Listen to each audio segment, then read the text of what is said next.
Hey there, first grade. I am back with Beezus and Ramona, and we're going to start chapter 6 today, Beezus' birthday. When Beezus came home from school on the afternoon of her 10th birthday, she felt that so far the day had been perfect. Packages by her plate at breakfast, a new dress to wear to school, the whole class singing happy birthday just for her. But the best part was still to come. Aunt Beatrice was coming for dinner.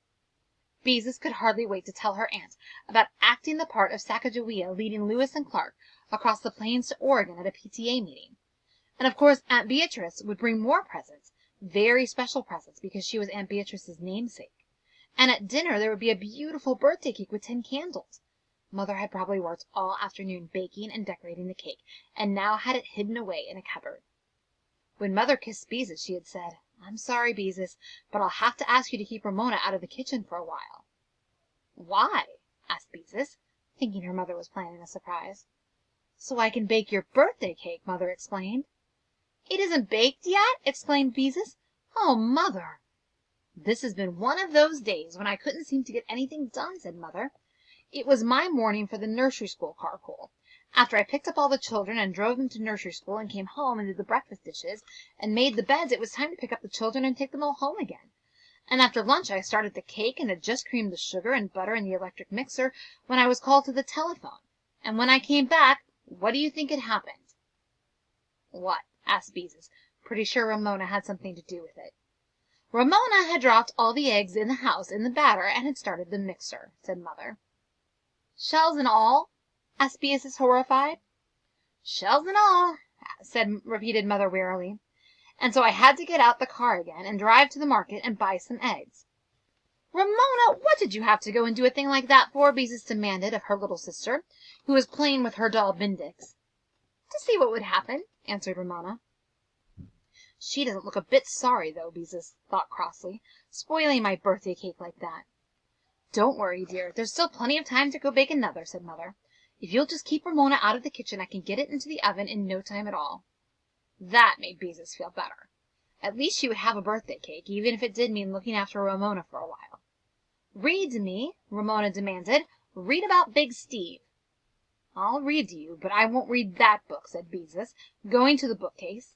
She really wanted to read one of her birthday books called 202 Things to Do on a Rainy Afternoon, but she knew Ramona would insist on a story. "How about Hansel and Gretel?" she asked. Next to stories with lots of noise, Ramona liked stories about witches, goblins, and ogres. "Yes, I like Hansel and Gretel," agreed Ramona, as she climbed on the Davenport and sat Bendix beside her. "Okay, I'm ready. Now you can begin." Beezus curled up at the other end of the Davenport with Grimm's Fairy Tales. "Once upon a time," she began, and Ramona listened contentedly. When she did not have to make noises like machinery, Beezus enjoyed reading to Ramona, and this afternoon reading aloud was particularly pleasant, with Mother in the kitchen baking a birthday cake. As Beezus read, she listened to the whir of the mixer and the sound of eggs being cracked against the bowl. Beezus read about Hansel's leaving a trail of crumbs behind him as he and Gretel went into the woods. She read the part Ramona liked best, about the witches trying to fatten Hansel.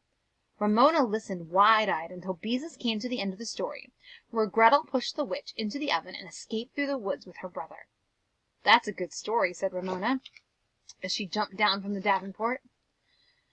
Surprised that Ramona didn't demand another story, Beezus picked up 202 Things to Do on a Rainy Afternoon, and began to read. She was learning how to make a necklace out of beans and pumpkin seeds painted with nail polish, when a lovely sweet vanilla fragrance began to fill the house, and Beezus knew her birthday cake was safely in the oven at last. Ramona's usual silence made Beezus glance up from her book. "Ramona!" she cried, when she saw what her little sister was doing. "Stop that right away!" Ramona was busy pulling graham cracker crumbs out of the pocket of her overalls and sprinkling them across the rug. "I'm Hansel, leaving a trail of crumbs through the woods," she said, digging more crumbs out of her pocket. "My father is a poor woodcutter." "Oh, Ramona," said Beezus, but she had to giggle at the picture of father as a poor woodcutter. Ramona sprinkled more crumbs on the rug, and Beezus knew she had to do something about it. "Why don't you pretend you're Gretel?" she suggested, because Gretel would not leave crumbs on the rug. "Okay," said Ramona. Well, that was easy, thought Beezus, and went on reading about making a complete set of doll furniture out of old milk cartons, How good her birthday cake smelled! She hoped Mother would remember she had asked for pink frosting. She heard the oven door open and close. Mother must be peeking into the oven to see how the cake is coming along, she thought. Beezus read on, absorbed in the directions for making a vase out of an old tomato juice can. Something smells funny, she thought, as she turned the page. Then she stopped and sniffed. The air was no longer filled with a lovely warm fragrance of a baking cake. It was filled with a horrid, rubbery smell. That's funny, thought Beezus. I wonder what it can be. She sniffed again. Maybe somebody was burning trash outside and the smell was coming in through the window. Mother came into the living room from the bedroom. Beezus, do you smell something rubbery? She asked anxiously.